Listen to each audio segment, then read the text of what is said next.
आगरा के दवा बाजार में डिफेंस सप्लाई की दवाएं खुले बाजार में बिकने के मामले में पुलिस और एंटी नारकोटिक्स टास्क फोर्स ने फुव्वारा स्थित दवा बाजार से 7 लोगों को गिरफ्तार किया है। ये लोग डिफेंस के लिए आने वाली दवाओं पर से थिनर का इस्तेमाल कर प्रिंट को हटाते हैं, उस पर नया प्रिंट लिखते थे। पुलिस ने करीब 40 लाख रुपए की दवा जब्त की है। गैंग के और लोगों की तलाश की जा रही है। डिफेंस की दवाओं की बाजार में सप्लाई के रैकेट से काफ़ी लोग जुड़े हुए हैं। पुलिस ने मंगलवार को नारकोटिक्स विभाग के साथ बाजार में छापा मारा था। पुलिस ने 7 लोगों को गिरफ्तार किया। डीसीपी सिटी सूरज राय ने बताया कि ये लोग डिफेंस में सप्लाई के लिए आने वाली दवाओं को वहां से साठगांठ कर ले लेते थे। दवाओं पर डिफेंस पर्पज ओनली लिखा होता था। इसे वो थिनर से साफ कर देते थे। इसके बाद फर्जीवाड़ा कर इस पर नया रेट प्रिंट करते थे।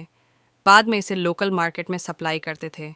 पकड़े गए लोगों में फर्जीवाड़ा करने वाले, दवाओं को सप्लाई करवाने वाले, बिचौलिए और फर्जी कंपनी बनाकर मैन्युफैक्चरिंग करने वाले हैं। इनके पास से करीब 40 लाख रुपए की दवा पकड़ी गई है। इसके अलावा 1 कार और 2 मोबाइल फोन बरामद किए गए हैं। देखिए, एसीपी हरिपर्वत और सीओ एएनटीएफ के संयुक्त नेतृत्व में थाना हरिपर्वत एएनटीएफ टीम और एसओजी सर्विलांस नगर जोन टीम ने एक बहुत बड़े रैकेट का अनावरण किया है। जो डिफेंस पर्पस के लिए जो दवाएं होती थी, डिफेंस हमारे जो इस्टेब्लिशमेंट हैं उसमें जाने के लिए, उनको वहाँ से साइफन करके ले आते थे और उनके स्टिकर पे जो फॉर डिफेंस पर्पस ओनली लगा होता है उसको थिनर का इस्तेमाल करके मिटाते थे और फर्जीवाड़ा करके उस पर नई प्रिंट लगाते थे, नया मैन्युफैक्चरिंग और नया एमआरपी लगाते थे और उसको लोकल मार्केट्स में सप्लाई करते थे। इस पूरे गैंग में 7 लोग अभी तक गिरफ्तार हुए हैं। इनमें वो भी हैं जो साइफन करते थे, वो भी हैं जो मिडिलमैन हैं और करियर्स हैं, और वो भी हैं जो अपनी फर्म बना के शॉप्स पे सप्लाई करते थे। इनके पास से बहुत बड़ी बरामदगी, लगभग 40 लाख रुपए की विभिन्न दवाएं बरामद हुई हैं, जिनकी डिटेल आपको दी जा रही है। एक कार जिसमें दवाएं रखी हुई थी वो बरामद हुई है, 9 मोबाइल फोन्स।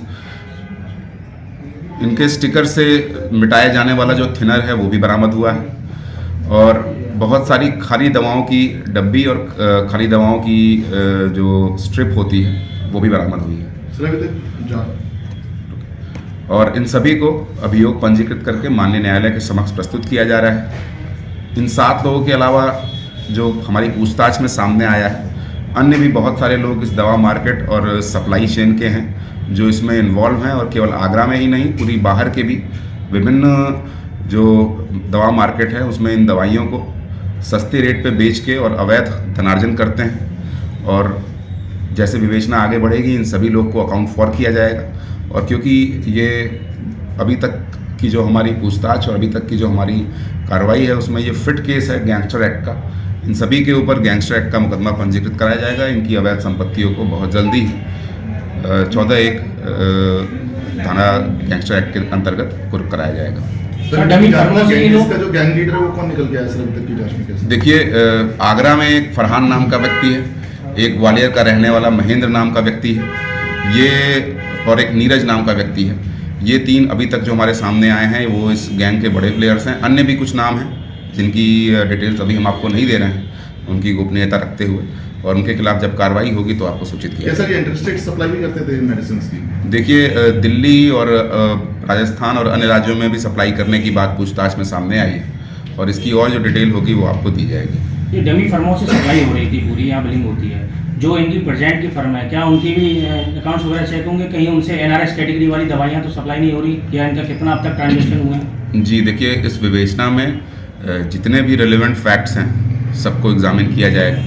हमारे एसीपी हरिपर्वत कैस्टेड ऑफिसर, आईपीएस ऑफिसर इसको देख रहे हैं, पूरी विवेचना को इसकी मॉनिटरिंग कर रहे हैं। जो भी रेलेवेंट फैक्ट्स हैं फर्म से संबंधित, शॉप से संबंधित या सप्लाई चेन से संबंधित, उसको एग्जामिन करके उसको विवेचना का पार्ट बनाया जाएगा और आने वाले दिनों में भी इसमें बहुत बड़ी कार्रवाई होगी। ठीक है।